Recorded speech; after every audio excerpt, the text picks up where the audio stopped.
everybody, and welcome back to the channel. I'm your host, Virginia, aka Orange Zeppelin, and today I am procrastinating on multiple projects. I have a painting that I should get going on, I have a multi-page comic that I should be working on, and today we're not going to be working on any of that. No, we're going to be doing Dragon Ball Z fan art because that's what has a chokehold on me right now. And I do think it's very appropriate because Akira Toriyama's birthday was earlier this month. He would have been 71. Actually, just recently got some Dragon Ball Z movies. I've been reading through the manga, and you can see I have got pages sticky tabbed because I have a lot of panels that I wanted to redraw as practice, which I already have quite a few inked out. So let me switch views and I'll show you. Alright, now I'm just going to tell you straight up, I have always struggled with Toriyama's art style. I am getting much better. This was my first batch of sketches I was doing. It was pretty much all Vegeta. I was trying really hard not to make just every single thing I referenced be Vegeta, but Vegeta's awesome, so it's hard not to do that. I did also do some Goku pencil sketches, and I have these spread out in places other than my main sketchbook here. I have a little sketchbook I bring to work along with a watercolor set, so I painted Piccolo one day. I got a lot of props on this one. I was very proud. I don't know if his face is like 100%, but that's kind of cool. I'm actually pretty proud of that. And then I've got quite a few things that I put in my Hobonichi. This is actually something I did last year when I was rereading Dragon Ball. So we've got some Kid Goku. This is a recent Vegeta, a little bit of a caked up Vegeta. Actually, we got some more Vegeta. This was also from last year, and this I wasn't referencing anything specific. And if you guys don't know, I work in a little anime store, so I'm just drowning in Dragon Ball Z all day. I love it. And actually, I did another Goku the other day on what would have been Toriyama's birthday, because I thought that was a very, very appropriate way to celebrate. Now, the character that I've been drawing the most, that I was kind of like possessed with a madness of trying to figure out, it just objectively the sexiest Dragon Ball Z character. You know who I'm talking about. We're all in agreement on this. That's right, Frieza! And don't argue with me. You in the back who just spit Dr. Pepper all over your screen. You're in denial. Now don't worry about that one right there. He just chilling. So these were mostly referenced from panels that I had noted in the manga. This was supposed to be a direct reference that I just colored in. He's still not 100% on model. See, like, that's not quite there. It looks cool, but this is kind of where the getting possessed with a madness kicked in. And I did actually do a little watercolor at work that I'm very happy with. It was mostly, I was trying to figure out, like, his face and body proportions. That's actually where Mr. Seductive Frieza over here kicks in, because I like the face. Proportionally, he's a little too big and beefy. Frieza's a freaky little guy. And, let me see where I put it, right over here. I did find an old drawing, old marker piece I did of Frieza. This, I think, was 2012, so I would have been maybe 18 at the time. I unfortunately don't have any Dragon Ball Z, Dragon Ball art I did back in middle school when I was first getting into the series, because I know I would have drawn a lot back then. But today, I want to draw a very badass Frieza. I actually want to do a full painting, so we're going to crack the sketchbook back open, we're going to do some planning, and I'll share what I'm thinking. So I will be continuing my theme of drawing his final form. If you're watching this video and you're not acquainted with the Dragon Ball Z mythos, maybe not all of my subscribers are. Literally all of these dudes are Frieza, but we're going to be drawing his most iconic look. I'm starting off just referencing some little Frieza figures I have as a warm-up. I already have in mind that I want to do like a mid-air combat pose, something very dynamic, do some foreshortening.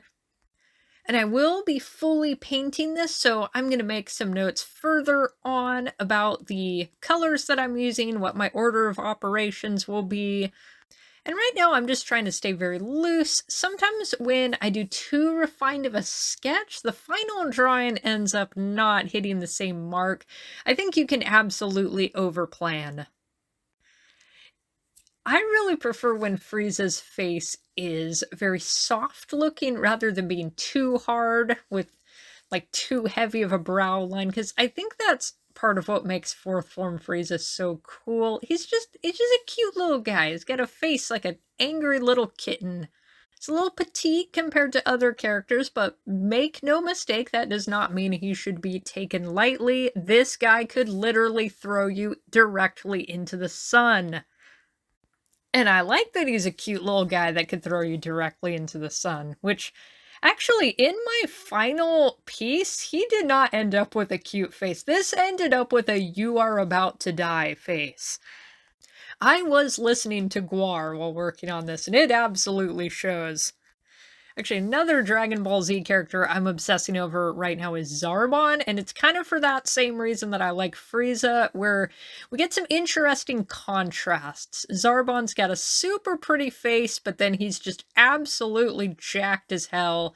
And then he can transform into a literal beast, and his whole fighting style changes from very elegant and graceful to just pure brutality. You know this man can put away protein shakes like no one's business. He puts creatine into his shampoo.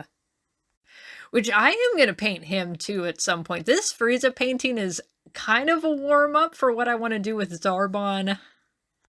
I also imagine he would genuinely love to be a life drawing model or sit for a portrait. You could tell him, all right, Zarbon, I need you to strip nude and just sit there and look pretty for a few hours while I paint you, and he'd be like, "Oh, I love looking pretty. That's my favorite thing to do." actually, you know what? I might, that painting I'm going to do of Zarbon, I might make that into a video. I have two paintings I'm going to do, both in like his pretty form and his beast form. I think I'm going to do the beast form for a video. But back to Frieza. Here I jumped into pencils and I was not super confident, to say the least. There's a lot of pained, agonized sounds that I muted out. Which recently I have been overthinking a lot of my art. I've found that my really good pieces are when I just chill out, make something happen spontaneously. Once I got to the painting part, I did chill out a little more. I was like, I'm not here to be perfect. We're just gonna see what happens. I struggled really hard with an acrylic painting recently because I was way overthinking. I was just putting too much pressure on myself. I did end up liking the end result. She did turn out really cool. And she is actually available as a print and as a shirt on my Redbubble shop. And I'm going to have links below to where you can get those. And I do think that's partly why I'm kind of procrastinating on the 300 sub special video, because I want to do a really good job. I want to make a really cool painting. I might be psyching myself out a little bit. I don't need to be doing that. I don't need to psych myself out. At the end of the day, it's really all about having fun. Which I do really appreciate everyone's patience with me not updating for a while. I have several big projects that all mashed together. It's been a goddamn month. But I did still notice an uptick in subscribers during my absence, so if you are new here, I am very happy to see you. I post my art on a lot of different sites, and they're all linked below in the video description. DeviantArt is the best place to find my more finished works, and I've got the professional jobs that I've done listed there. I've done paid comic work, both pages and covers. I've done band posters. I really want to do album covers, like for metal bands. And I always want to get better at what I do, just like Goku taught me to do. Though sometimes wanting to always outdo yourself is a little bit of a trap, and I am definitely there. But today I'm just doing something indulgent. We are healing the soul today. Okay, now we are painting, and if I were a smarter woman, I would have taped my paper down for several reasons. I am using a nice heavy Bristol board, but it is still warping a bit from the watercolor, and proper taping would have kept that from happening. Also, my desk is at a slant, so everything kind of slides down unless it's sitting on something or pinned under something. I have a rotary mat on my left side that all my ink pen containers are sitting on, and you can see that off to my right. I have my painting stuff sitting on a rag. My current sketchbook actually has a different cover than what I normally use. It has a very slick cover, so it actually slides off of my desk unless I have a rag underneath that. And I have my paint water and all of my brushes on a rolling cart off to my left side. Actually, I swore that I shot footage of me panning over from the full desk setup to my cart, and now I can't find it. I did have some footage that I edited into Reels for Instagram during my work process, and I have a feeling I might have just edited some things out of my filming footage by accident. I've been juggling a lot of parts of footage. But what I'm doing here, I am starting with watercolors as a base layer since they dry easily and they stay dry. We're using gouache on top since gouache reactivates when it gets wet, which is great in that it blends very easily, but that can be a double-edged sword because you can easily end up with soup. It can also kind of wipe itself up off the paper, which did happen to me at one point later on. That's where the permanent base layer helps, and I think I should have done a light blue watercolor wash on Frieza before I went in with this gray, and that would have looked a lot better in the end, I think. What's funny is I think I was more confident with gouache before I actually knew how it worked. I mean, it might be a tall order to say that I know how it works right now, but I did stumble on the watercolor base layer gouache top layer technique by complete accident, not realizing why it was working. I feel like it's not that different from how you can start a painting with acrylics and then you can actually go on top with oils. You can start with a light acrylic underpainting that's going to dry very quickly, and then you can do the real work in oil on top.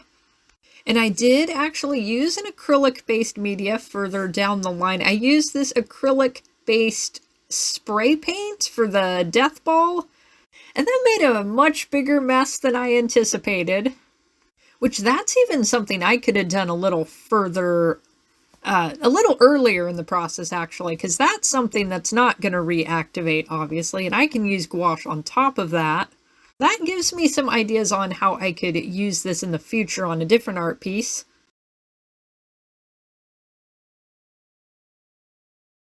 Okay, so I think right now it's a good time to take a little break and contemplate exactly what's going on here. I got myself a nice libation to go with the contemplation. That is my cat screaming in the background, if you can hear that.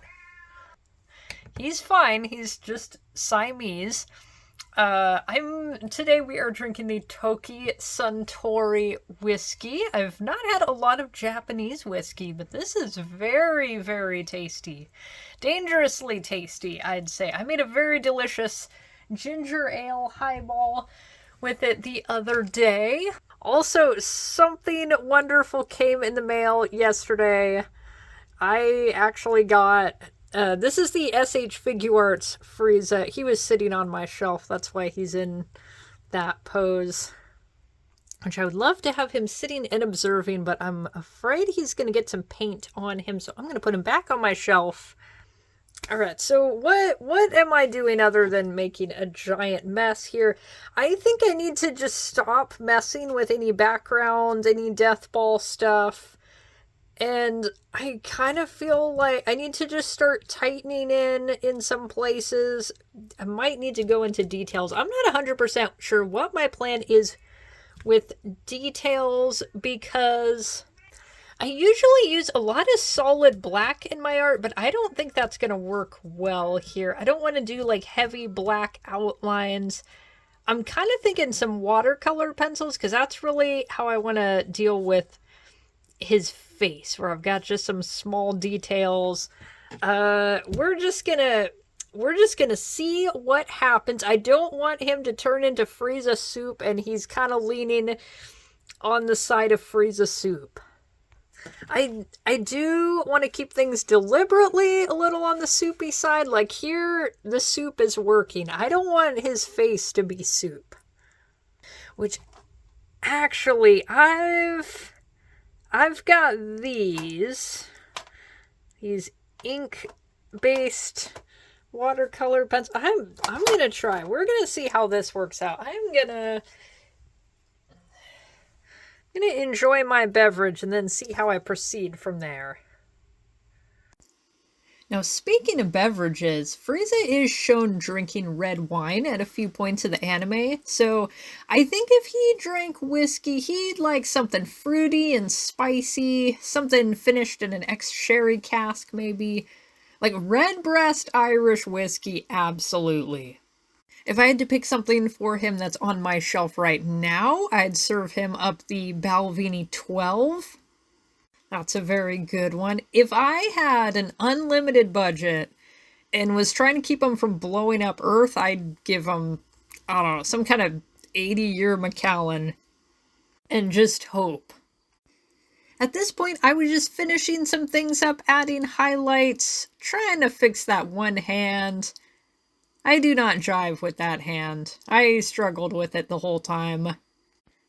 Now, I mentioned earlier I was listening to Gwar during the work process. Specifically, I was listening to their Lust in Space album, which was actually my first Gwar album. And that came out when, I think I was 15 when it came out. And it was perfect. It was the most Frieza thing ever. It was the perfect soundtrack to this painting process, and I cannot recommend the album enough. I really want to get my shit together and learn to animate properly, because I was actually listening to the album when I was on my run yesterday, and I just had this very clear vision in my head of an animation of the Frieza Force just destroying a planet set to the song Lords and Masters. Someday I'm gonna get it together and learn. When I got into the pencil work, I blended them with a little bit of water in some places, but I did leave them rough and crosshatchy in others. I also did the thing I said I wasn't going to do, and I messed with the background a little bit more, and there were some things I ended up not liking. I went in with some kind of water-soluble stick thing. I don't really know what it is, but it works, and it's water-soluble, and I went a little too white up top, and it wasn't really standing out against the white of the paper, so I actually ended up adding more gouache. I added more yellow gouache on top of that. I think I cut the footage for time reasons, but I actually had pulled the washi tape off, decided I didn't like what I did with the background, and then re-added some washi tape around the border, and then added in that other layer of gouache. And at that point, I did decide I was finished, and I had done everything I wanted to with this piece. Okay, you know what? I think I am gonna call it right here, since I did want this to be just like quick and dirty procrastination project, and this ended up taking a little longer than I originally planned. You did see that I retaped the top because I decided it looked too white and was starting to just not have a good enough contrast against the paper. You can see that maybe there should have been a little bit more blocked off in my spraying, but that is all right. When I go to post it, I can always just edit the extra spray out, and I can clean this up a little bit more. I don't want it too clean though, because part of the intention was that we're just going to do some real messy painterly stuff. I'm still not 100% sure that I am jiving with that hand, but for the most part, I like how this pose turned out. This is actually pretty cool. So I hope that you enjoyed coming on this journey with me. Again, I appreciate everybody who is tuning in. I'm going to try to post a little more regularly in the future, so I will see you in the next video.